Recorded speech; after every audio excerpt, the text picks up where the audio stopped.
Hey, what's going on, guys? Today on Muscle Minds, Dr. Scott has a study for us. It compares training to failure versus not to failure with heavyweight and training with lightweight to failure versus not to failure.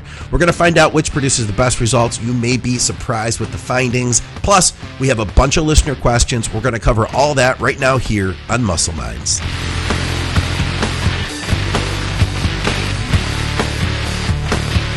Hey, what's up, guys? Welcome back to Muscle Minds with Dr. Scott Stevenson. I'm Scott McNally. All of our programming is brought to you by TrueNutrition.com. If you want to help support the show, you can use our code ADVICES and shop with True Nutrition. Guys, if you enjoy this content, do us a favor. If you haven't subscribed to the YouTube page yet, please do. And if you're there, you enjoy this stuff, then hit the like button and leave us your comments. Scott, where do we get started, brother?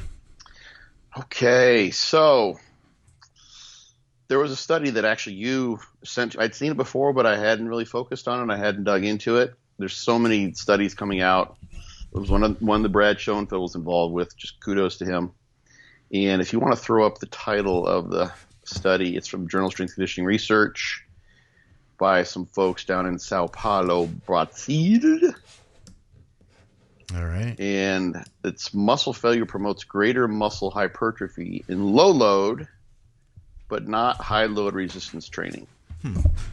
So I wanted to sort of tie together some bits and pieces for people, because there's one aspect of this idea of exchanging effort for volume that's connected to this notion that volume is the driver of muscle hypertrophy.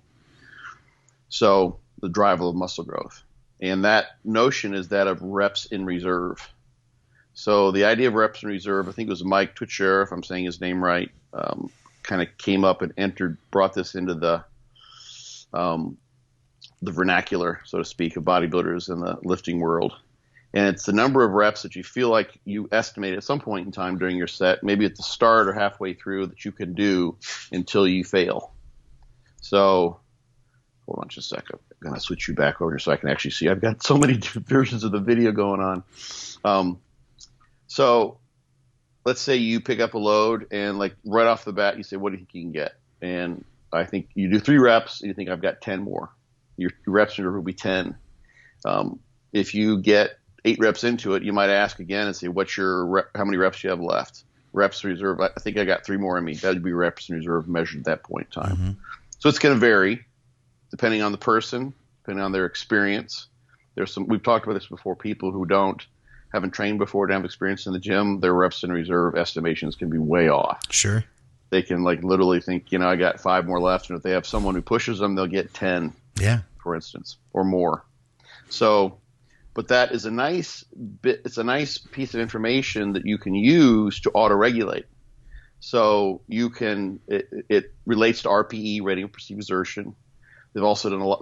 People are starting to do a lot of work now with sort of bar velocity or movement velocity. So as you fatigue, the bar should slow down. One way you can tell when someone's, like, kind of sandbagging in the gym, is if the first rep and the last rep, which is supposedly the hardest rep, maybe feel like they look the same. Dude, there's no slowing, there's no grinding. Since you've told me this, I've been using that as a tool to watch myself.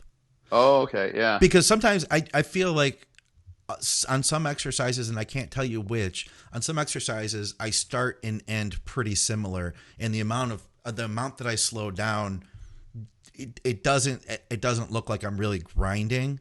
But when and then I'll end the set, and usually it's because I'm feeling so much pain, but I'm fighting against that pain and pulling just as hard. But then I've realized, I'm like, but I'm still moving almost as fast.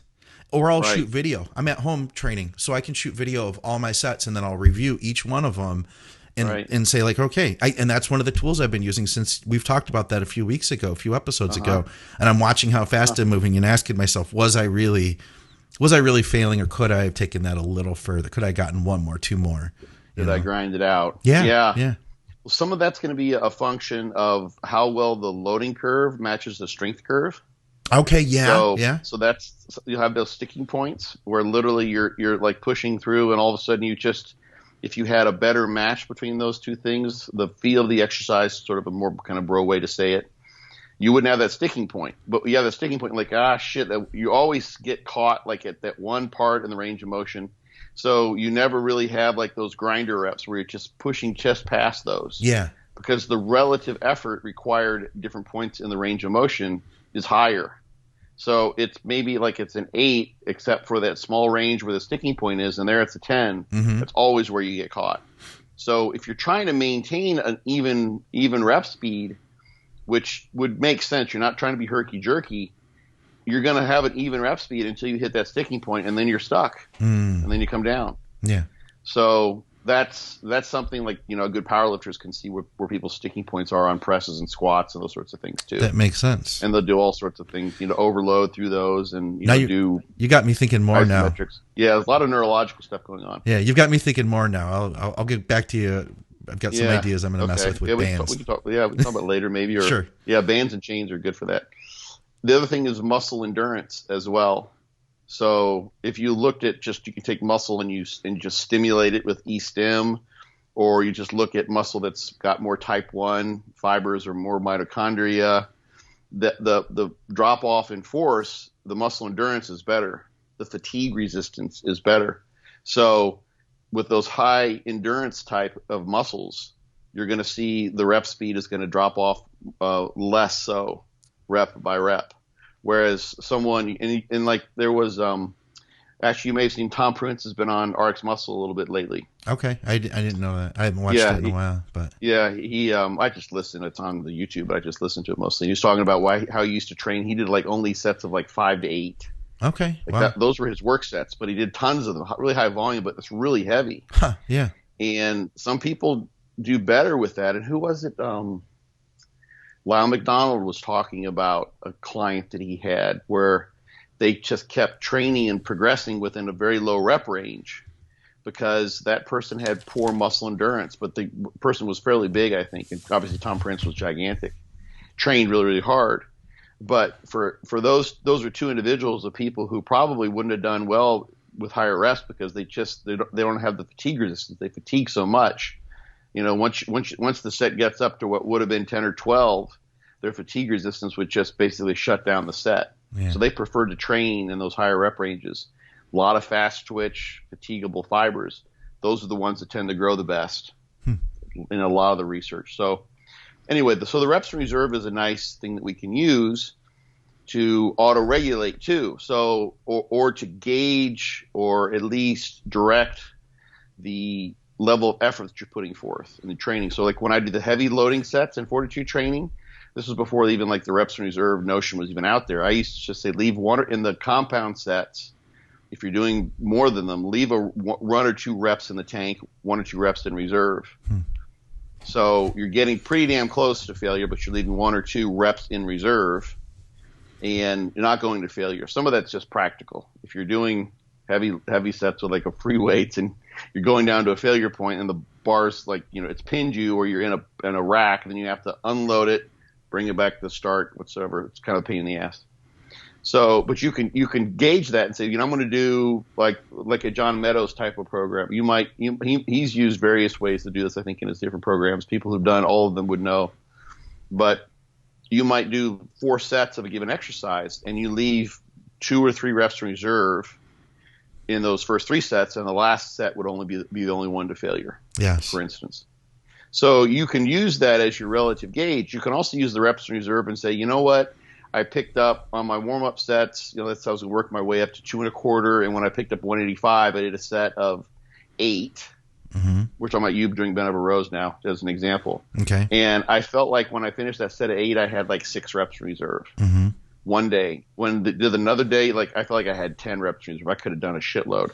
That suggests you're stronger.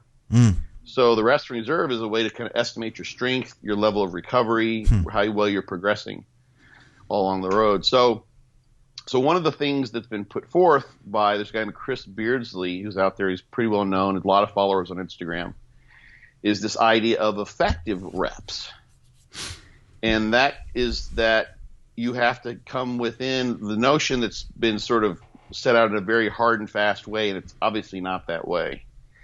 But is that you have to come within about 5 reps in reserve or closer to failure for you to accumulate what are called effective reps. So if you're going to do a set of 12 and you stop at 6, meaning you have 6 reps in reserve, or you could do 12, so you would have 6 reps in reserve, none of those were effective for stimulating muscle growth. But that is going to vary depending on the person, how well they estimate reps in reserve, depending on the exercise, and depending on the load that you're using. So if you're talking about, in this case, something that you might get like, let's say it's 5 reps in reserve is your effective reps that what you consider effective reps. If you're talking about doing 30 rep sets, that's 25 reps in a 30 rep set to failure. That has a very different stimulus than doing 5 reps in a 10 reps to failure type of regime. So the study we're going to talk about, the one you put up and maybe it's back down now, is kind of it's one angle in on this issue, which is kind of a cool one. So and I'm doing this in order to sort of like get people to think about, the reps in reserve notion, how it's a function of the load you're using, and as well as your state of fatigue, how well you can estimate it, everything. There's all sorts of things that are there, but it's useful, but it's also got some limits. So let's see if I've forgotten anything here. So there's another study. I got nothing to put up about it, but basically there's another study that just came out in this journal of strength conditioning research just in this year, in the last month or two, I think. It just came across my desk. Is that they've actually can blind people. They did, in this case, I think 60 and 80% of 1 rep max, and they didn't tell them what load was on the bar. Okay. And they just asked them, to when they got a few reps into it. So on the 60% of 1 rep max, that's something they were getting. That was about halfway through their sets. They get about 8 reps in and say, well, how many reps do you have in reserve? And on the 80%, which is maybe about 6 reps in this case, they asked them how many reps reserve could you get. And when they compared on those different loads, whether they knew what the weight was or didn't know what the weight was, they didn't know if they're going heavy or light or what it was, blinded, they were able to estimate just from how the load felt. Okay. So you can tell to some degree, at least there's no difference in how accurately you can predict. Yeah. The interesting thing was they had them do 3 sets with a standardized rest interval. And the first set, they were able to predict with some level of accuracy. I'm not sure how much it was. It doesn't matter for the listeners mainly. But as they got closer to failure on those second and third sets, they were able to more accurately predict at the 3rd rep or the 8th rep what their reps in reserve would be. And that's probably because they're closer to failure. So take-home point for that. Does that matter? Like, are you going to really ever estimate what your reps in reserve are when you're halfway through the set? Probably not. For most people, if you're talking about getting to something that are effective reps and doing sets that friggin' matter, meaning you have effective reps, you're going to be gauging those reps in reserve near the end of the set. Sure. And you get pretty dang good at that after a while. You know when you got 1, 2, or 3 left, if you're well trained or not. Yeah. So reps in reserve can be very helpful, but that's not. You probably want to figure that out as you get deeper into the set. Yeah. One thing I have found that's pretty freaking cool. It's kind of weird. I've seen this in so many people and in myself. I can pick up a weight for, let's say, a muscle round, or when I was doing a lot of DC training rest pause sets, I can pick up a weight and know right off the bat, like, it's a perfect weight. Like, I would know, like, some of it was probably a self-fulfilling prophecy. I'm thinking I'm going to get about 12 with this. Yeah. Some of it's probably in here. I probably engineered that, and you can change the rep speed a little bit so that your reps match what you have in mind. Yeah. Literally in mind. But you get good at that. So the reps in reserve can be very, very useful. So here's the interesting thing about this study. I thought it was really, really nicely done. And let's see what figure do we want to put up now. They had basically they split their subjects, randomly split them in, and these were completely untrained people. They weren't even really recreationally active in any sort of sporting activity. They're completely just as untrained as you could be, essentially. Okay. But healthy. And they used one of these one-legged training models. So they did 3 sets of knee extensions, I think 2 or 3 times a week. Okay. And to failure. Well, sorry, not to failure. They had a high load condition and a low load condition. So half the individuals were using 80% of a 1 rep max, and the other half were using 30% of 1 rep max. And whether you're in the heavy or the light, one group trained to failure, or one leg trained to failure, and then the other leg did not train to failure. And instead, they left quite a bit of reps in reserve. In fact, what they did was, if you got 10 reps on one set, in the heavy group, in this case, 80% 1 rep max, or 7 reps or 8 reps, they would have the other leg. So you train the heavy leg first, go through that training regime, the 3 sets for that day, and then you go to the non-failure leg and do about 60% of those reps and simply accumulate the same training volume. Okay. So what this meant then, and I'll look at the numbers and we'll show them in just a second, so don't quite pop that out yet. What this meant then for like the heavy 80% 1 rep max is that people were doing about 12 reps per set for 3 sets. And when they took them down to about 60% of those reps and had them do more sets to match, so literally sometimes some of those sets would have been just a few reps just to add up the workload so that it all matched.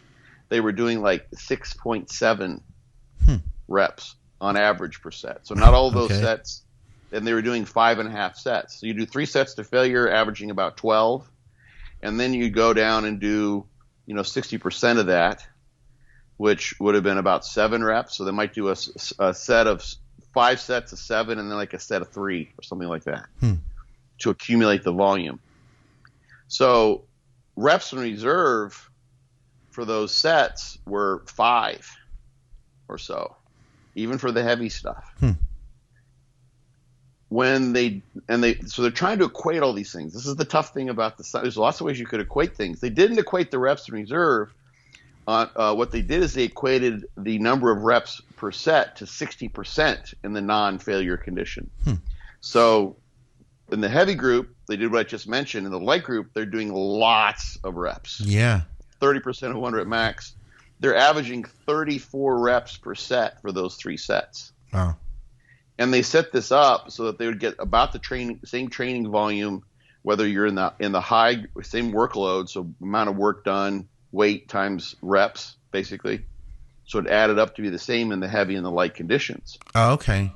So like it would be like if I were doing 100 pounds 10 times versus 10 pounds 100 times. Okay. I'm just making sure I'm following. Yep. Gotcha. Yep, basically like that. Yeah, but now they're doing 34 rep sets. Yeah. With 30% of a 1 rep max. Okay. To failure on one leg, and then they had to match that training volume, but only doing 60% of the reps, which meant they were doing about 20 reps per set with weight that they could have done about 34 reps with. Okay. That made the reps in reserve basically 15 reps. So they're going a little bit past halfway into those sets, 60% of the way into those sets, and matching them. So they ended up doing, instead of 3 sets, about 5.5 sets. Yeah. Which makes sense. Numerically, that's exactly what you'd expect if they're doing it that way. And then they looked at the growth. So the interesting thing here, they matched the volume in all these conditions. So, and it's kind of cool because they had one person would do heavy to failure and heavy not failure, and then another person would do light to failure and light not to failure. So they had either you were training heavy or you're training light, and on one leg you train to failure heavy and then not to failure heavy, or if you're in the light training condition, you train to failure light, high rep sets, and then you train not to failure light. Pretty easy sets, relatively speaking. What that meant in the heavy condition, because it just matched the percentage of reps to failure, it was about 5 or 6 reps in reserve. So they weren't even getting into what you would call the effective reps zone in this particular case. Remember, these are completely untrained people. Yeah, yeah. Completely untrained, which is pretty interesting because just look at the heavy now. They're doing 12 reps to failure in the one leg, Mm-hmm. and they're stopping at like 7 reps, and then they're adding up a few reps in like a fifth set or a sixth set just to get the training volume. So really doing 3 versus 5 sets, and the last set's kind of a wimpy one just to kind of add things up numerically. Yeah. So it'd be like nothing. Like, okay, wait a couple. Okay, just give me 3 more reps so we can add it up and make sure things are matched. Right, right. That was almost a waste of time. I would have, but they wanted to match those things, So you're not getting much out of that, except accumulating the volume. But they were stopping probably about on those sets where they matched the reps. They're stopping 60% at about 7 reps with what they could have done. So they're about 5 reps in reserve. It was on average is 5.6 because they had some of those piddly sets. So that's the heavy condition. In the light condition, they were stopping 10 or 12 reps in reserve on average because they have that last set where they'd have to add up just a few reps to make the volume the same. Mm-hmm.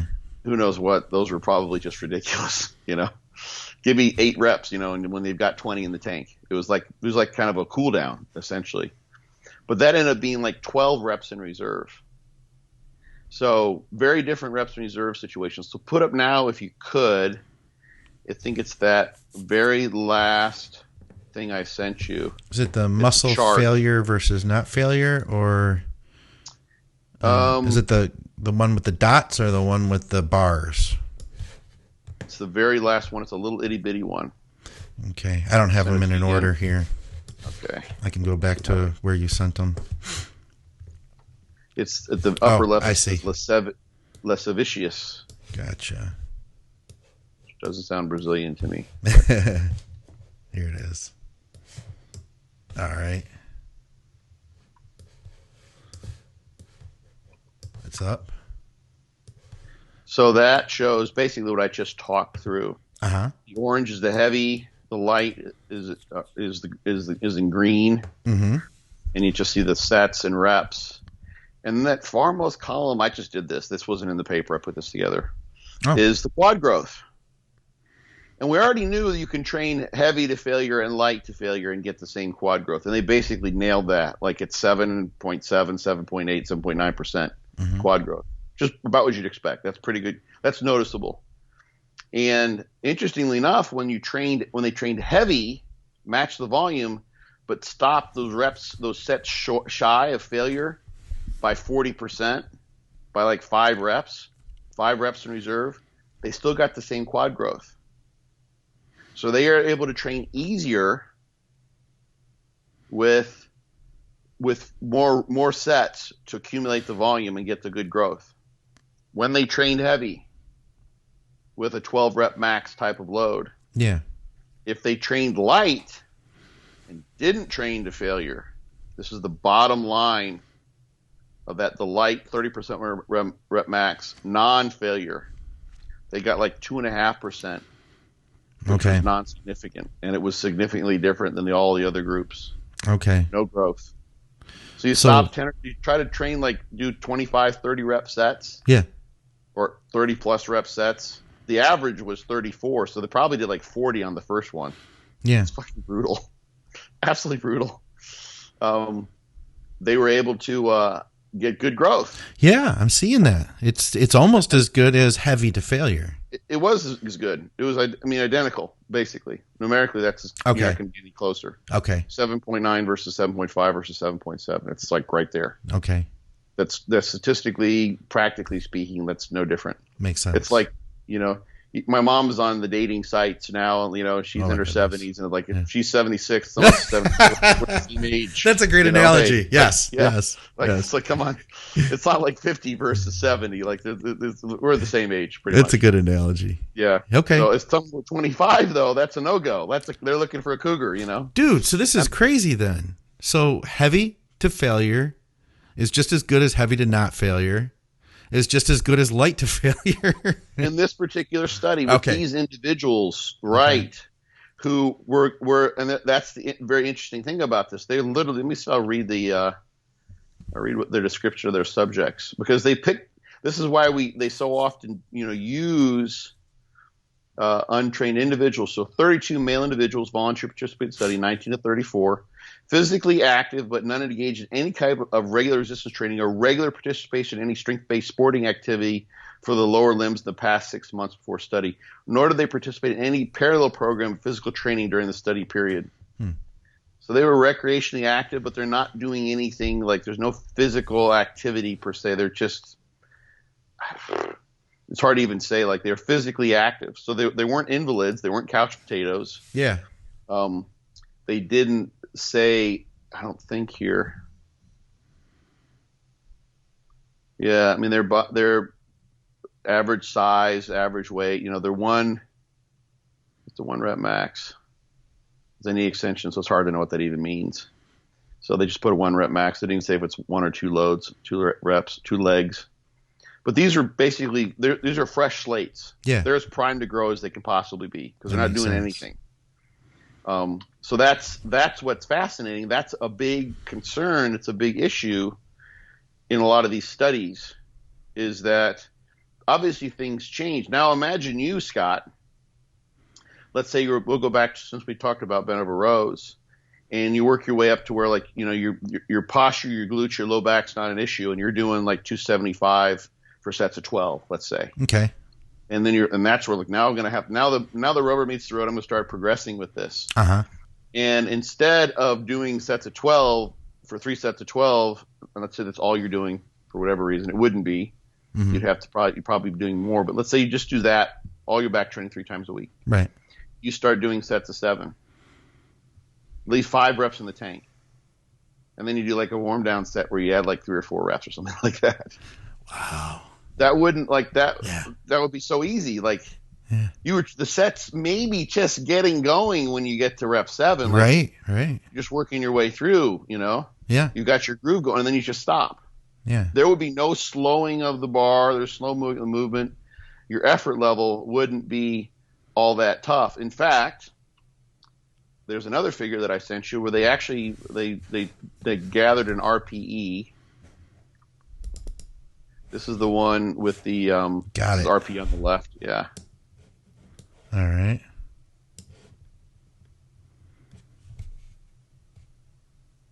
Rating of perceived exertion. Yeah. So they didn't do reps, but perceived exertion. So did you throw that one up? Yes, sir. So they've got the heavy load to reps to RF means rep to failure. RNF means reps not to failure. So non-failure. And then they have low load, which is the hexagon with the lines crisscrossing through it, reps to failure. And then the kind of diamond there is the low load, reps not to failure. Mm. So you can see if you look across, or this is across the 16 training sessions they had, where they took in, like, basically how tough was the session. Mm-hmm. The non-failure sessions were pretty easy. 6 out of 7, 6 or 7 or so. It's like a little bit higher with the heavy load, but then eventually they started getting used to it. Yeah. There's nothing significant. There's no interactions there. Basically, it was the only difference they saw was that training to failure was a 9 out of 10, or 9 or 10. It looked like it was pretty damn close to a 10 there, and at the end. Whereas training not to failure was about a 6 or a 7, which is what you'd expect, because it's not to failure. It's not that doing sets of 20 or 25. You're going to get a nice pump with that, with something you could do 30 or 35 reps with. It's just not going to be that hard. Yeah. So those are relatively easy. The interesting thing I would have liked to have seen, and they couldn't do this because either you were doing heavy training or light training. You couldn't ask the same people, hey, how difficult was that light training to failure compared to the heavy training to failure? Yeah. Which would you rather do? Huh. So you tell me. We'll even just stick with the bent over row, example. So would you rather do 275 for sets of 10 or 12, 3 sets of 10 or 12, or do 185 for 3 sets of 30? Jeez. Wow. That sounds pretty brutal, right? Yeah, it really does, I don't know if that would be. I could do the math real quick. That's pretty close, I think, to what it would be. Yeah. Weight wise. Yeah. Something like that. Well, it'd be about 1/3 of the weight. Well, it'd be about 3/8 of the weight. Let me do the math real quick here. This should be easy. What's my math? 275 times 3 divided by 8. So it'd be about 103 pounds. Okay. Really friggin' light. For 35? Actually, for about 30 to 40. So about 35 would be the average for 3 sets. Yeah. So you basically, would you rather do 95 for sets of, if you took it to failure, you could grow at least as a complete, pure newbie beginner. Yeah. For the first 16 training sessions. And there's numerous studies that have demonstrated this now. Okay. But imagine now, like, of course you would never train this way. Imagine you say, well, I'm going to do what I'm going to do instead of 3 sets. Instead of 3 sets of 12 with 275, because that's what I'm capable of, roughly, 3 sets of failure with that load. I want to drop down to 95 and do sets of 20, which would be nothing. Yeah. That'd be just piddly, like quarters. Right. I'm going to peel all the 45s off. Yeah. Just use the quarters. That's what they were comparing. So it's no wonder they didn't, even in the newbies, they didn't get the growth. Okay. Yeah. Because it was so many reps in reserve. Yeah. I could see, though, that there could be a benefit, though, like understanding this if there was potential. So, if I were to answer your question, which would I prefer? Of course, I prefer to be able to lift the heaviest I could possibly lift because that's always fun, right? But, right. We were talking before the show that, I figured out kind of a trick that's allowed me to get back into doing barbell rows. In the past, my glutes wouldn't turn on. And what ended up happening was my low back would end up getting strained at some point. At some point, my low back would get strained, and it would be just basically like a muscle sprain in my lumbars that could take anywhere from a week to 2 months to recover, depending on how many times I re-injured it and everything else. So it's a movement that I had moved away from. Now, if you were to tell me, hey, you could do these sets of 20 with a lighter weight, I might be able to do that without straining my lower back. Maybe there was a time that would have looked pretty intriguing to me, That would have been rehab, but it wouldn't have stimulated growth. It didn't even stimulate growth. The sets of 20 didn't even stimulate growth in the untrained people. Okay. Well, even failure. Even if I went to failure with a lighter weight, I'm saying, That is definitely that's one of the brilliant things about training light like this in that type of scenario is if you take it to failure, you do have a pretty good stimulus, at least from what they seem to show in untrained folks. Right. How would that translate to us? I don't know, because I can train to failure in other movements. You know what I mean? Right. Well, it works with Widowmakers. We know that, like with DC training. Yeah. It's why I've included it as part of pump sets with fortitude training. It just hasn't been studied that much. Yeah. In older folks, there is a study. There's a study with a Norwegian study with powerlifters, and I'm blanking on the details of it right now. Maybe I can look it up and post later to this thread if it's up for a while. But it's poorly studied, partly because you get such a small effect. How much significant growth are you going to get over 8 or 12 weeks in someone who's been training for 8 or 10 years? Yeah. Not very much. So it's hard to see these things, but it's definitely something I think that is we know it's a stimulus for muscle growth if you're training hard enough. Yeah. Because it does it equally. At least we can say we're going to extrapolate from untrained people to trained people and say, well, if it makes untrained people grow as well as it does trained people, then there's something to say for low load to failure and high load to failure, both being good stimuli. Works in the untrained equally well. Hopefully works in the trained equally well. I would be willing to bet that trained people can probably, even if they're so willing, can even maybe grind out a few more reps because probably just from selection bias. People have been at it for 10 or 12 years, really love to train hard, or they've learned how to train hard, that they might be able to even get more out of lower load training to failure because they're just willing to do that. Yeah. Just willing to do it in a way that I think those are more brutal. That's why the point I think we sort of strayed away from that I was wondering about is they were in both the low load and the high load to failure groups, their RPE was 10, which makes sense. They're training to failure. It should be a 9 or a 10, basically. Yeah. All across the training period. But if they did a crossover, let's say, and say, well, you start off in the high load, now we're going to put you in the low load. And they asked those people who got to experience both high load to failure and low load to failure, which was harder? Which would you rather do? Would you rather, like, if you're going to go in the gym and like you're going to squat and everything's going to be sets of 30 or 35 to failure, would you rather do that, or would you rather do sets of 10 or 12 to failure? Yeah. You know, as far as like just the pure gruesome misery of it, the high rep stuff I think is harder, in my opinion, just from having done so many Widowmakers and things over the years like that. Yeah. Yeah. So it depends on execution style. This is why I do continuous reps and fortitude training. Yeah. Because you keep on like trying to grind those out, pausing, you know, as you go along, then those just become central nervous system destroyers. Yeah. You could definitely destroy your central nervous system with a much lighter weight, eking out another rep. Yeah. Right. So this is interesting. So they, you know, it's interesting. It's a piece of information that points to this idea of effective reps. Put this data here again. So look at it. And on what I put there on that, I don't know if you can throw that back up, that table that I put together. Yeah. It's up. That right next to the quad growth, I put in red there a column for reps in reserve. Okay. And for the heavy, it's about 5.7 on average. It's probably going to be, because remember that last set was just to get a few more reps added to the total to equate volume, but it was probably about 5 reps in reserve, and they got equal growth. So if you go with this 5 reps in reserve being where you start to get effective reps, how did they were getting like 3 times 5, 15 effective reps in the failure group versus maybe 3 effective reps.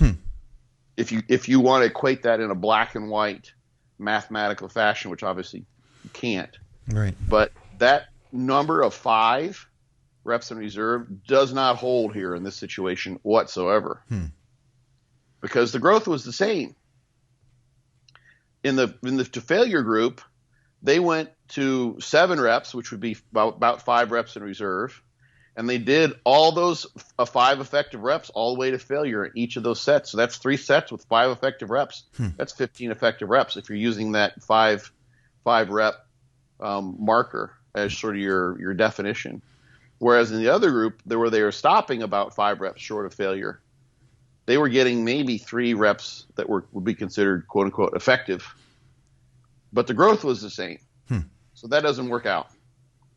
If the effective reps is to mean anything and all those reps are the same, then the growth should be about the same. If it should be basically some sort of relationship between effective reps and the growth that you get. Yeah. Maybe 3 versus 15, 1/5 or something like that. It probably would be kind of an exponential relationship. So not to say there is, but that suggests that obviously that's overly simplistic, the effective reps idea being 5 being the marker, because it's, at least in these untrained individuals, just training heavy and stopping about 5 reps shy got just as much growth as long as you did enough sets to add up the volume. Yeah. Would have been interesting to see, like, you can just create more and more groups ad nauseum, but what would happen if they did just 3 sets instead of the average of 5.5 sets and stop them at 5 reps or at 60% of the same number of reps, match the reps but only 6%? Would they have gotten any growth? Yeah. Was it only those last couple sets where things were fatigue was accumulating? Maybe that was important. Yeah. But if you look at the light scenario here, the 2.5%, like, that's probably not. There could be some glycogen, there could be some swelling.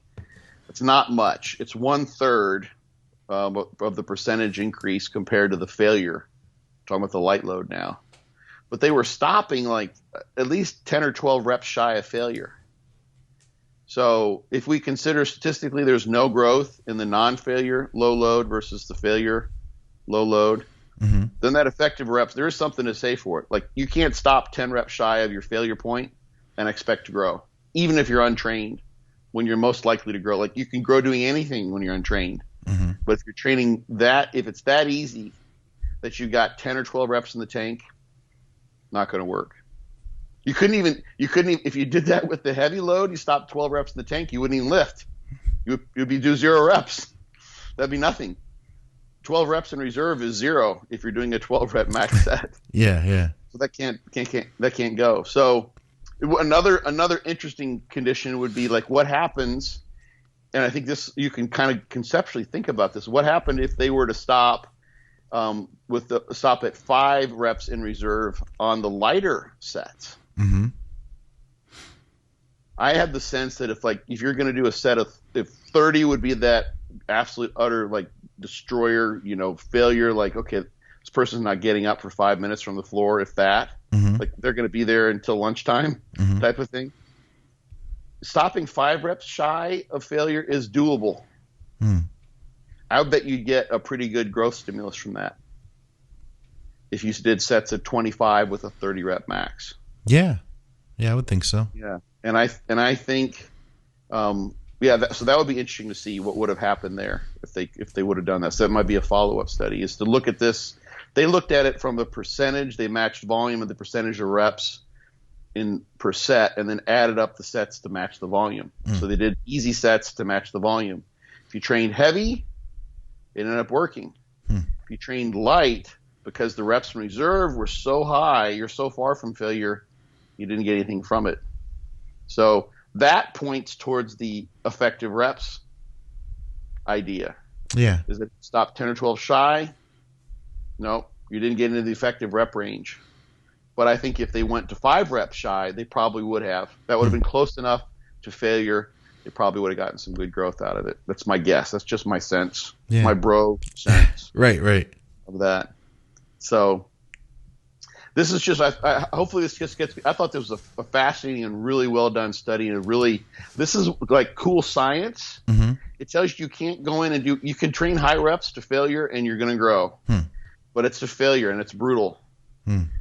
If you start stopping your sets, high reps, like 10 reps shy of failure, probably not going to get anything out of it. Yeah. But if you train heavy and you decide, you know what, I'm gonna get the work in and do an extra couple reps, but stop maybe 4 or 5 reps shy of failure, there's at least some stimulus in an untrained person that's there. My guess, of course, the more trained you get, and I've said this numerous times on numerous podcasts, is that the number of reps you have to be, the reps in reserve, in order for those to be failure, narrows in and becomes much closer to 0. Yeah. So you can't stop 5 reps shy of failure if you're trained. If you're Jordan Peters, you can't stop 5 reps shy of failure. That's not a stimulus anymore. It's too easy. Yeah. So you're going to have to come pretty dang close, and then you run into recovery issues. Yeah, and great insight though for someone that is newer. Yeah. I feel like too, it's the people that are newer that you're more likely to get hurt when you start getting closer to failure. Because then you don't know how to keep the tension in that target muscle, and then your neck is starting to go up, and you start using bad form, and you're more likely to do something stupid and twist the wrong way when the weight starts getting really hard when you're new. So I guess it could be very beneficial. This could be great information for somebody that is, early in their training. Yeah. And these are knee extensions. Okay.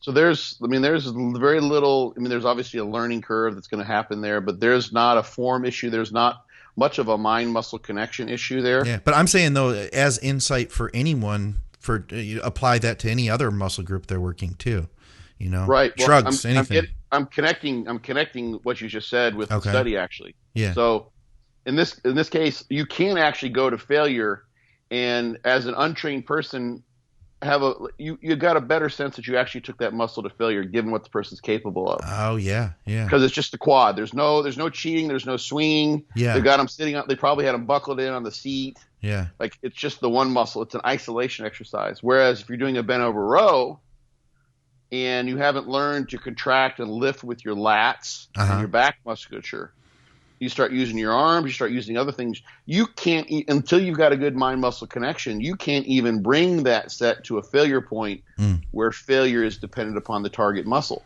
Yeah.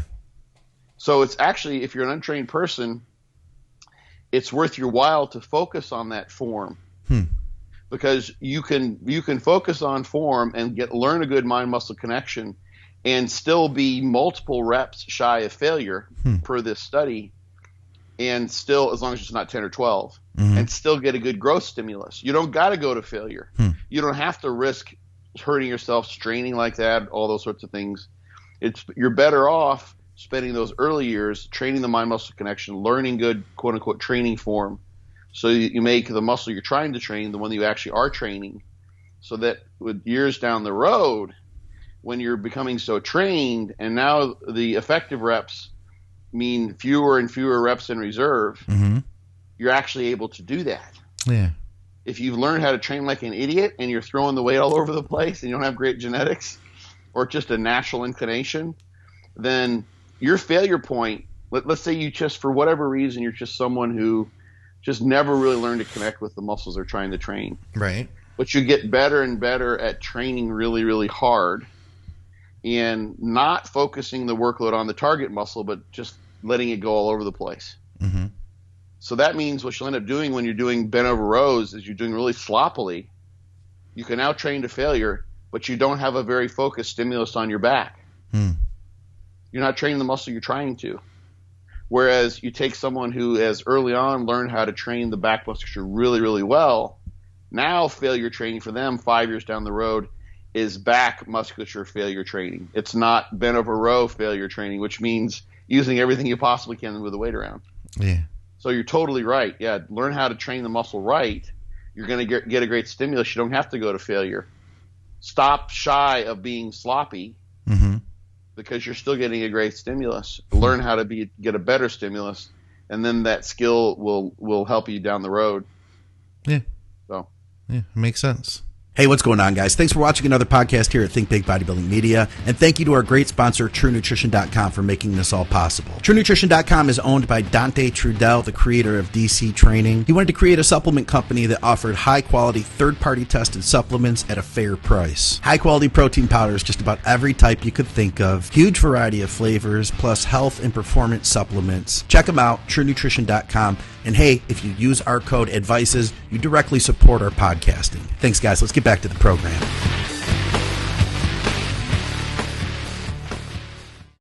Yeah.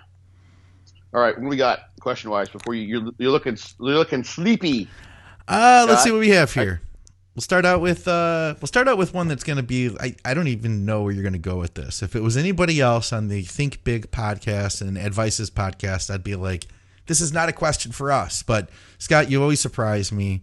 Joshua asks us, let's see here. Hey guys, what is your take on cracking your knuckles or any other small joint? Helpful or harmful or just annoying? So I can only come at this from the perspective of Chinese medicine. So the knuckle cracking thing is basically it has to do with formation of air bubbles in the synovial fluid. When you compress a joint, like you change the there's gas that's in synovial fluid. There's gas that's in water that will come out relative to the pressure that's there. So supposedly when you crack your knuckles, I dug in on this trying to find an answer to this somewhere. I found something a long time ago. See, I knew it. There's it's air bubbles that are supposedly because of the pressure change in synovial fluid popping across the joint. Okay. So here's what I did. So I don't have these issues anymore because I've sort of remedied things for my joints with, training differently. Fortitude training actually helped a lot of stretching, various things. But I used to have joint problems. I'm trying to think in my low back, actually. I would pop my low back all the time to get some relief. And what that would do is it would move the joints around and it'd release the muscle spasms that were causing me pain. Okay. And my instructor for body work, my Tui instructor in Chinese medicine, said stop doing that. Like you're ruining your joints. It's bad for your joints. Huh. The idea being that you're creating some shear stress across the cartilage in the joint when you're doing that, and who knows exactly what that popping is. That's my best guess. It's just the air bubbles, but you're basically forcing the joint to go in directions it's not meant to go repeatedly, and you're sort of forcefully doing it. That should be something you do only every once in a while.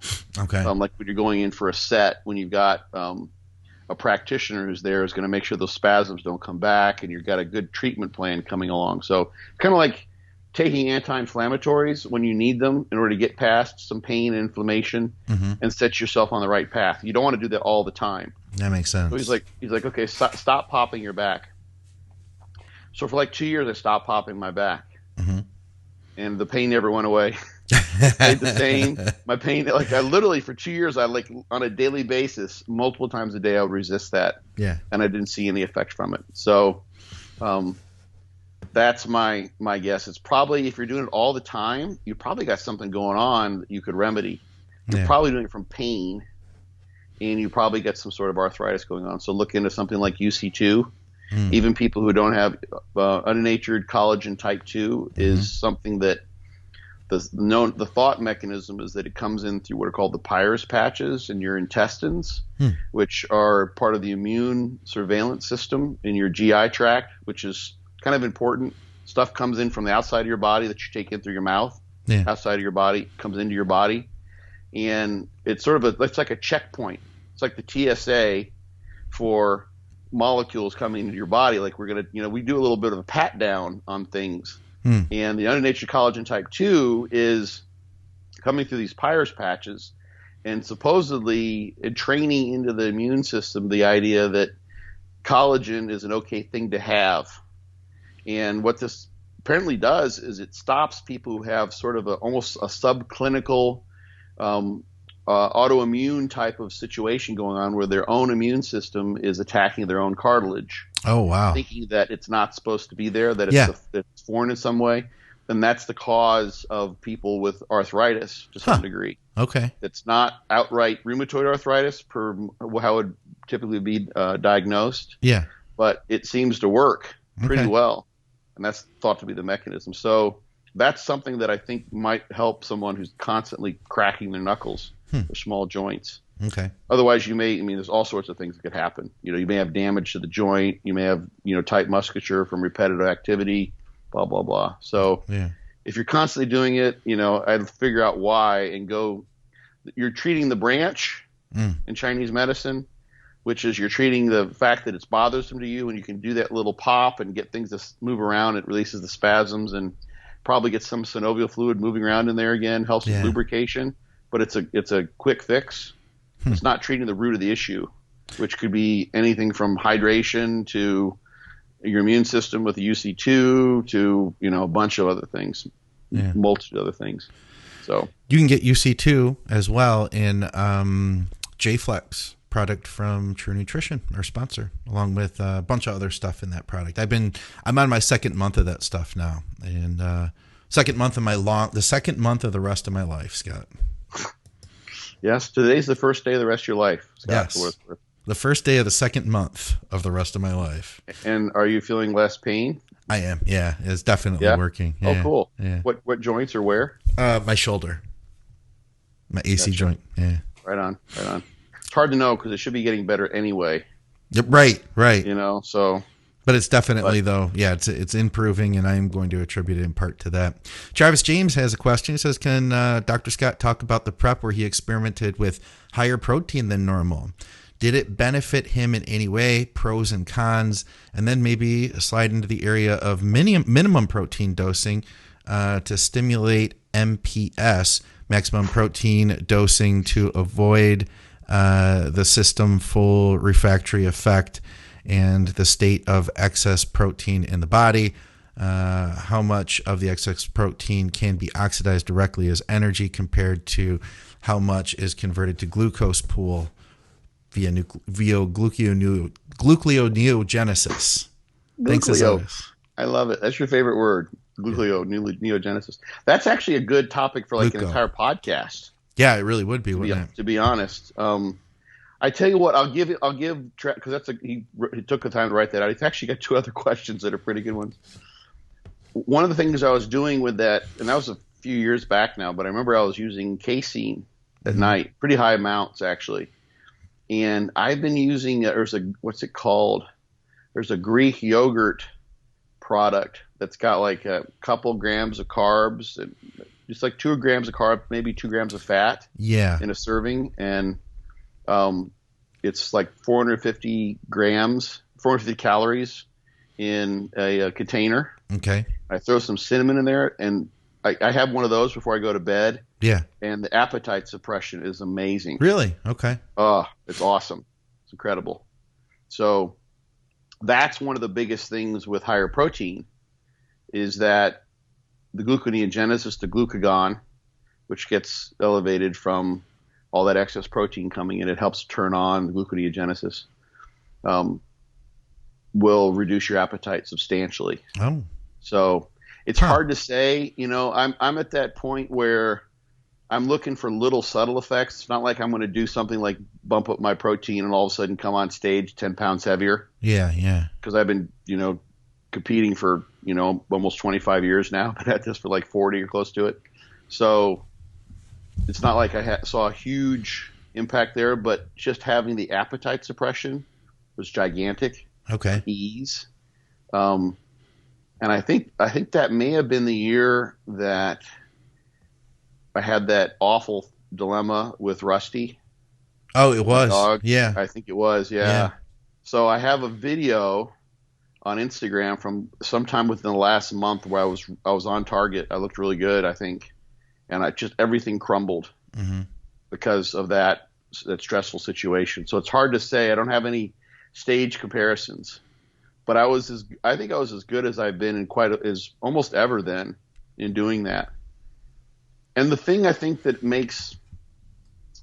that's helpful is if you could just imagine this scenario. This is sort of getting, this isn't diving into, protein dosing and the refractory effect, those sorts of things. But if you can do something if you could hypnotize yourself, for instance, or something else that would eliminate hunger altogether. So you're not suffering from hunger. You're not stressed about food. You're not thinking about food. You're sleeping better because of it. Yeah. That will have a tremendous effect. Yeah, it really would, wouldn't it? Sleep is so important. It's one of the things, that I struggle with many times during prep. Yeah. Is sleeping poorly.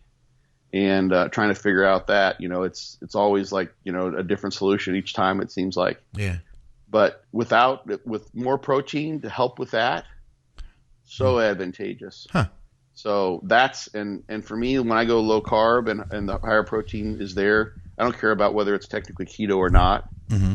It's the high protein and the lower carbohydrate. And the fact that you really can't eat excessive protein and have it store as fat. It's going to be almost impossible to just get that much in and not suffer from ammonia toxicity. Yeah. From breaking down the protein. So when you break down the protein gluconeogenesis, you get a lot of ammonia that'll build up in the body, and you can smell it on your breath. Yeah, I've been there. It's on your your sweaty gym clothes. Yeah. Put those things in a gym bag and forget them and come back the next week. Whew. Oh, yeah, you ruined that gym bag, man. Yeah. So anyway, those are some of the advantages, but we could protein. Yeah. You get into what's called rabbit starvation syndrome, which Travis can look up if he wants. I can send him a paper if he wants to message me on that. So it's a good question, though. Yeah. I know that it was just last night I recorded with Jeff Roberts and Lee Priest, and somebody had asked Lee about his protein intake when he competed, and his protein was very high. I want to say he pushed it up. I mean, it wasn't like crazy talk, but I want to say he was like over 400 grams, something like that. Mm-hmm. He went higher on his protein. Yeah. I've gone. There was once. This is back in acupuncture school, and I competed too when I was going through my medical training. Yeah. And that's for the first. I think this was like the last year. I was taking it was a Western nutrition class. Yeah. We did a dietary recall, and it just happened that it coincided after I competed, and I bumped up my food, but I wanted to keep my appetite under control, so I just didn't rebound like crazy. I was taking in a massive amount of protein. Mm-hmm. It just actually, I wanted to eat it, to be honest. I was having like steak and some, higher fat, tasty, good stuff. Yeah. And my dietary recall showed 700 grams of protein a day. Wow. For that period of time, yeah. But that was a very, isolated incident, but it was really funny when to turn that into my teacher, she's a naturopathic physician. Yeah. and I think a master's degree in nutrition, maybe something like that. And she's like, Scott, are you sure this is right? I'm like, Yeah. here's the scenario. This is right. There's no math errors in here. This is just what I was doing. She's like, okay, I thought that was a little high. It's like, yeah, I know it's high. I'm just I'm playing around with these things. Like, okay, good. Just checking. That's like more than a week's worth of protein for a normal person, It was crazy. Yeah, but even at 700 grams, it's only 2,800 calories. Okay. Yeah. Wow. Right. I mean, and I was eating more than that. I was probably at 4,000 or 5,000 calories a day, maybe. Yeah. At that point in time, just trying to refeed. Wow. But half of my calories, let's say half of my calories were from protein. You can imagine you don't want to eat much more with that many grams of protein. Yeah. It was easy to eat 4,000 calories, which, let's say I was 200 pounds and my maintenance was 15 times that. So my maintenance was 3,000 calories. Yeah. So I'm at maybe 3,500 or 4,000 calories, just trying to refeed a little bit on those days. And some of those, I think there was one of those preps where afterwards I felt really good. So I was training every day. So I had the extra energy expenditure. Sometimes you feel that way. So 4,000 calories, that's not off the charts, really. Just a lot of protein. Yeah. Yeah. So yeah, right. 700 was pretty high though. We have one here from you could say his name, Motaz, Motaz, Motaz Roy. He says, best tricks to keep dryness and fullness the last days before a contest for somebody who doesn't need a peak week. So I'm guessing he's saying that he's probably already looking pretty good. He doesn't feel he needs to do a bunch of crazy stuff, but he does want to maintain the fullness and the dryness. He just answered, and you just reiterated the answer to the question, which is if you don't need a peak week, that means you're already dry and full. Yeah. Right? Okay, well, let's say this. How about, could you use, I guess you need a peak. Guess if you're not exactly show ready, then you do need a peak week, don't you? Right. So if I'm not thirsty, what should I drink? Like nothing. If I'm already dry and full, what should I change? Nothing. If I don't need a peak week, then what should I do to keep dryness and fullness? Nothing. You already got it. Yeah. Because chances are, let's look at it this way. Like if you're already, if you don't need a peak week, I think I know what he's getting at. Like he doesn't want like a full blown all out peak week. Yeah. He wants tricks and tips and sneaky little things that kind of make it easy. Minor changes. I think he's probably thinking he's probably already looking pretty good, but let's push that just a little further. Yeah. I would say take 2 or 3 days off of training. Before so that gets rid of any inflammation in the muscle, those sorts of things. It'll allow you to, assuming you got some carbs in your diet, carb up, but have it higher carb day, like 2 or 3 days out. That'll fill you up, and then go back to your regular diet if it's low carb at that point in time. And then just drink normally for your normal amounts. You can even maybe know what that is by measuring it. Yeah. So you have an idea, so you don't trick yourself. And then just, cut your water off at 6 o'clock the night before the show. Okay. So drink what you normally would. If it's 2 gallons, and normally it's 1.5 gallons up to 6, then just drink 1.5 gallons up to 6, and don't have that extra half gallon the night before the show. So the day off of training, the extra carbs a couple of days beforehand. We're talking like 500, 1,000 grams of carbs, maybe something like that. Probably 500 a couple of days. But it's hard to say because it's those generic questions without context. They're hard to answer. And we'd have to almost know what he looked like and, what were the minor, because I'm guessing, I'm inferring that there is some minor changes he wants to make, but I'm trying to guess as to what those minor changes would even be, There's a bunch of little things. I mean, those are tricks. Cut your sodium before you cut your water. Yeah. I mean, there's the spectrum. Like there's the full blown peak week where you try to manipulate everything. You make sure you're really depleted. You just load like a motherfucker. Yeah. 2,000 grams of carbs, for 3 days each. Like, Antoine Vaillant, when he came back to win the second show he did this year after the Tampa Pro, was it the New York Pro? New York was in Cali. Okay. No. Wait, he did. They had the California Pro. Is that where he won?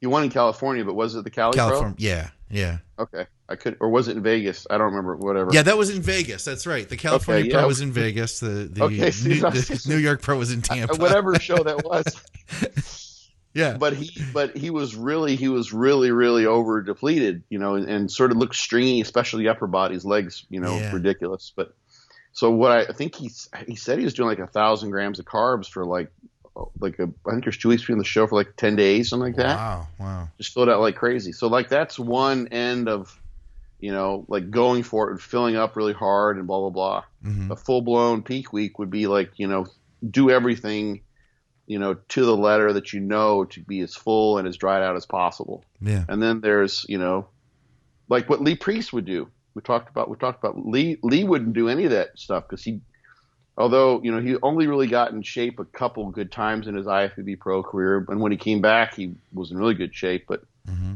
who knows, he could have been better, I think. But it wasn't a matter of his peak week. But he would just cut his water off like, the afternoon before. I don't think he did any crazy shit. Yeah. You can ask maybe, Yeah. But so that's like a trick. And there's things in between. So to keeping dryness and fullness is a function of which of those you're lacking the most. If you're already dry, it means you're already lean, and filling up should be easy to do without spilling. Yeah. So, but that's my best sort of middle of the road, like not a full blown peak week, a couple of days of training off, have a high carb day, 2 or 3 days out, and then cut your sodium off a little bit. Just not completely. You're going to get it in some foods, but cut off your normal intake of sodium on condiments, that kind of thing, and then your water maybe at 6. So sodium first, then the water. Yeah, and see what happens. But I always still practicing stuff is helpful. Yeah, because if you really if you don't really need one, you can actually screw things up more trying to do these sorts of things. True. Because so imagine like everything's going great. You like to train like Guy Cisternino likes to train like right up to the show. He doesn't do shit. Doesn't change anything. Just gets in really good shape, gets Ashley diced, and he just trains right through. Yeah. I think he trains like the day before the show if he can. Yeah. So imagine just say, okay, Guy, look, you shouldn't do that. We're going to cut your training off on Wednesday for a Saturday show. The guy's going to be like ripping his hair out, Yeah. He's going to be tripping, like he'd be going bonkers, stressing because he wants to do something. He has all this extra energy. That would not help his stage look, I don't think. You're probably right. So yeah, not taking those. Maybe training could help some people. I remember like John Meadows has done all sorts of stuff, of course, over the years. He's tried various things out. But I remember one year at the Masters Nationals, we had our tanning appointments were like right next to one another. I think both times. So we were just kind of talking about what we're doing, and John kept everything exactly the same. Like he trained, like he was basically approaching this is when he was working for T Nation still, I think. It's a long while ago. Remember that? Back in the day, I used to write for them. And he was using like their supplement line with the hydrolyzed casein and all that good stuff, and using that intra workout. So he was going to like drink that intra drink like as if he were going on stage, as if he were going to train. Yeah. It was a training session. Keeping everything exactly the same because he knew he looked great. When he was taking in that drink with a highly branched cyclic dextrin or whatever the carb source was, I think that's what it was, and the casein and everything else. He just changed nothing, just as if just going right through the show instead of actually having a training session. He would just be on, pumping up and going on stage and posing. Right. And it worked. I think he got second. He got second a bunch of times, but he didn't win his card. It wasn't like all of a sudden like that was the deal breaker for him or the game changer for him, but he looked great. And it was one very valid approach that, is a good one for a lot of people, I think. Jeremy says, this is, I think, back to our topic. Would training, doing a ton of low intensity sets throughout the day for maybe 2 months at a time, for weaker muscle groups have any hypertrophy effects. Example, a mechanic having good forearms or a cyclist with big quads and hamstrings. Mm-hmm. Yeah, he's heard me talk about the mechanics before, probably. Yeah, absolutely. I've known guys. Oh, who is this that did this? People who own gyms. Yeah. Who will go and do that. Like they'll train calves that way. I could see that. Yeah. So they could just walk over and they'll just do a set of calves, 4 or 5 times a day. Yeah. So absolutely, that could be possible. But it's a matter, and that's I'm sure he's probably heard me talk about all these compensatory overload studies where they cut the soleus and watch the gastroc grow and those sorts of things. Mm-hmm. And, the quail studies, those are all like chronic, persistent, continuous overload throughout the day. And that's where you get tremendous rates of growth. So he's talking about mimicking that for weaker muscle groups. I think if you did that and made sure it was an isolation exercise. Yeah. And not enough to wear you down. Oh, yeah.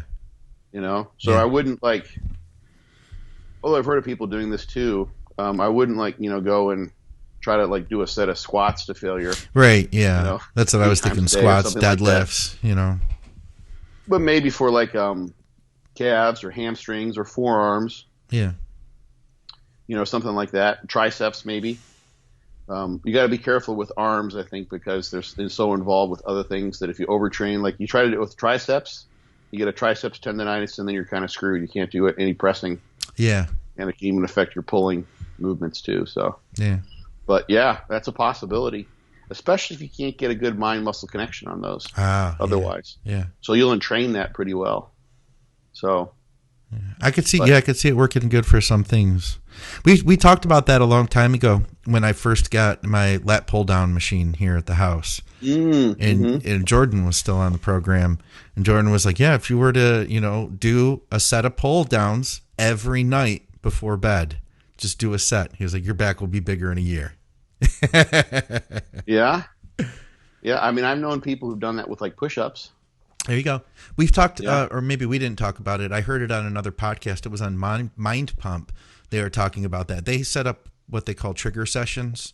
They were talking about the benefits of doing exercises throughout the day, that there are benefits that if you were to stop right now and do 20 push-ups, or we'll say 10 push-ups, that it clears your brain too. And then you sit back down at your desk and you're a lot more effective.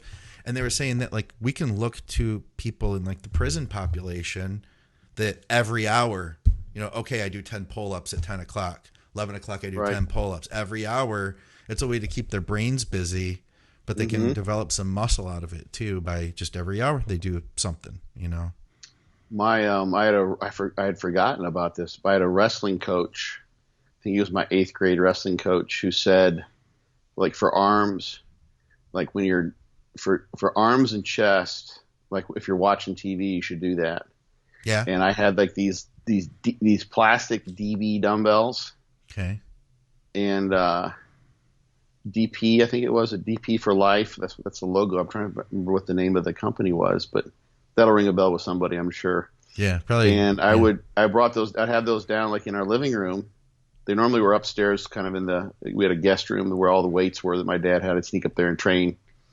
And when I was a kid, and but I would do I think it was 100 push-ups, and I think it was 100 curls or something like that. So I just take the dumbbells. I can't remember exactly how I did it, but I would just try to rack up 100, and just do a set to failure, do the next set to failure, next set to, back and forth until I got to 100 on each arm. Yeah. God, he used to and there was also the stairs. I forgot about this. These were fucking brutal. So that the stairs up to that attic where we had the guest bedroom, attic is above the garage kind of space. I would do unilateral calf raises, and there was probably, I think there were 23 steps or something like that, some odd number, and I'd do 20 on each foot, and on my way up, one at a time, all the way up and all the way down, which took 15 minutes. Like that. Yeah. So I don't know how well it paid off. I know I actually tore some things doing that at one point in time. Yeah. So right. My perineal muscle, peroneus longus muscle, got torn on one side doing that. I got such a pump. Whew. Anyway, another story. But yeah, I don't know. I was too young. I'd gone through I don't know if that, I'm not sure how much that helped, but certainly developed some mindset. That's for sure. Yeah. Probably fed into my, tendency for being an OCD bodybuilder. Yeah. If he tries this with something, if he does this with his calves or something, let us know, how it pans out. Yeah. I want to see. Yeah, absolutely. All right. We'll take this one. Another one from Travis here. He says, if you were to pick one, he says, for a health and longevity type situation, would it make more sense to cruise slightly above TRT or cruise / slightly above TRT in the off season and then blast during a prep, or blast during the off season while calories are there to support growth and then maintain the tissue on TRT during or slightly above during a prep phase? So he's asking from a health, longevity, and from a progress optimization standpoint. So we got to break this down, Travis. Progress optimization, when do you measure progress? That's the hard thing. If you want to look as good as you can on stage, probably the former. That's the way guys have figured out how to do it. HRT in the off season or nothing back in the old school day. Mm-hmm. And then when you diet down, you would have more in there to hold on to the muscle that you gained with food as your main anabolic in the off season. It would probably look better on stage that way. I think actually blast during the off season when calories are there to support the growth. Calories are going to support the growth regardless. So, and then maintain the tissue on TRT. I think it would be probably somewhat disastrous. I'd rather, as far as looking good on stage, having it there during a prep, I think is more important. Yeah. That's what I would think. Have you ever experienced or known people to experience with lower doses during their prep? Because I know in the last few years that's become a more popular idea of like, well, what is the least amount I can get away with and still, achieve my look? I think Ben Chow did that. Okay. He competed 2 days ago. Oh, okay. He was because you know who Ben Chow is, right? Yeah, we just had him on It's Just Bodybuilding. He was having some kidney issues that he was talking about. So it makes sense that he would want to keep it low. Yeah, he had some health issues. And I think he literally pulled everything out. I can't remember what the details were because he talked about it. This was like 6 weeks ago, maybe. Okay, yeah. So, and he looked pretty damn good. The photos I saw, they're on both Facebook and Instagram, same shots. Looked pretty dang good. So, I think there's one of the things, like how much gear can you get away with or how much gear would you use, is that there's an issue between toxicity having its adverse effects versus what you get from the anabolism of the gear itself. So what some people might find in terms of using less is if they're using less orals, which were probably of orals versus injectable the main contributor to toxicity. Yeah.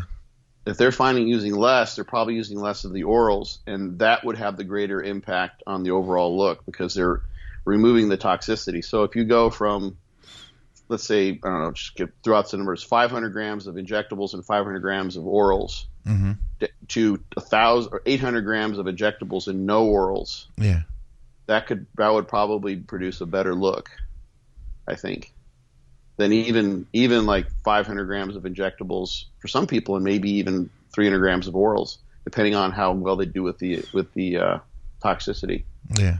So there's some interchange there that might explain why that would be the case. But that's the thing. A lot of guys, like, this is the question you still keep hearing asked is, and it always it made sense to me, but it's making more and more sense to me. I've been thinking about it, especially because it keeps on coming up, is when should I drop I think Dave Cross got asked this question. Yeah. When should I drop my gear? When should you drop the oils? They were asking, Yeah. And I mean, you don't want to have big swollen lumps on stage. Right.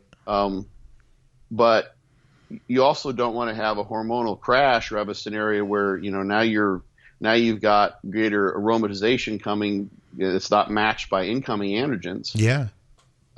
So you don't want to like be throwing off that balance that you've had in place for months during your prep, Right. by pulling everything out necessarily. So unless, of course, this is the lump and bump thing, or unless you're removing toxicity, which was causing some water retention and blurring your physique. And that makes sense to me. Yeah. Is if someone's been like, let's say the trend stresses them and it keeps them up at night, so they hold water because of the stress. Yeah. Of the transomnia. Yeah. Or, they're using Anadrol, which makes them hold water, and D-ball, which makes them hold water. Not the best prep, but even if they're using like Winnie and Anavar, but they're using large amounts, and they pull those down, and they drop water because of that. That would be a reason why that would make sense to me, at least. But just pulling it all out, that's just always like, that's the old school way to do it. And my guess is just people would feel better and you'd stress less. Maybe have less things to juggle too. Yeah. You don't have to worry about like, oh, gotta do this, this, this, and this. So like you have this long checklist All right. of, shaving and getting your color and manipulating everything else that you might do during a peak week on top of all the other gear related things. Now you just like, I don't have to worry about the gear anymore because it's gone. Yeah. It's out of the system. And I feel better. Yeah. So feeling good is important. Yeah. Yeah. Yeah, it really is. I didn't always think that, at one point I felt like, oh, you have to just endure, Right. but really the better you can feel, the better the results are going to look, Oh yeah. I mean, and there's to a certain degree that this is what I'm kind of getting at with the toxicity and the trade-off. It's almost like, once you get to feel where you're feeling too shitty, like then you're on the downslope. It's too much. Yeah. You're not there's a quote unquote, I got to suffer. It's going to be uncomfortable. I'm going to be hungry, blah, blah, blah. But when you're just like so dragging ass, like, okay, my body is just, I'm going to crumble. Right. If I try to keep this up, it's not going to, it's not sustainable. Yeah. And it's having such an adverse effect that you're better pulling back overall and, maybe looking fresher, being able to pose better, all those sorts of things, even with, another half a pound or a pound of body fat. Yeah. Because you may have 2 pounds less water because everything else is running better and you're happier and you're less stressed. Yeah. So good question. So I think we should come back to that protein one because there's some good stuff there. All right. Well, I'll save that. And that wraps us up for the day. Cool. So Scott, as always, much appreciated, man. All right on, brother. Thank you.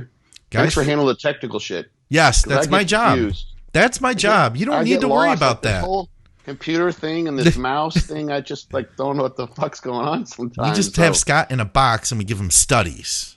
Exactly. Like, just feed me studies. Like, just put it in and I'll just spit out the information. Yes. That's all. Scott doesn't even set the camera up. He has someone else there, just sets it all up, and he just sit in that chair, Scott, and start talking about the study that, that was it. That's all that's just, my mind does one thing.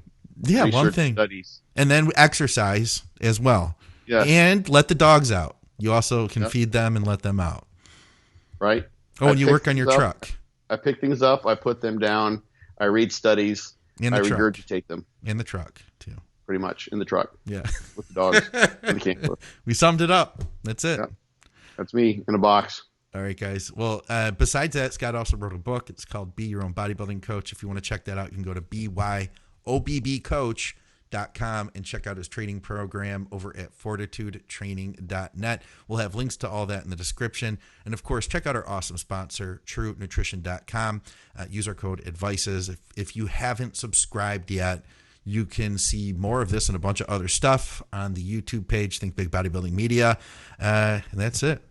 For Dr. Scott Stevenson, Scott McNally. We'll see you guys. Peace.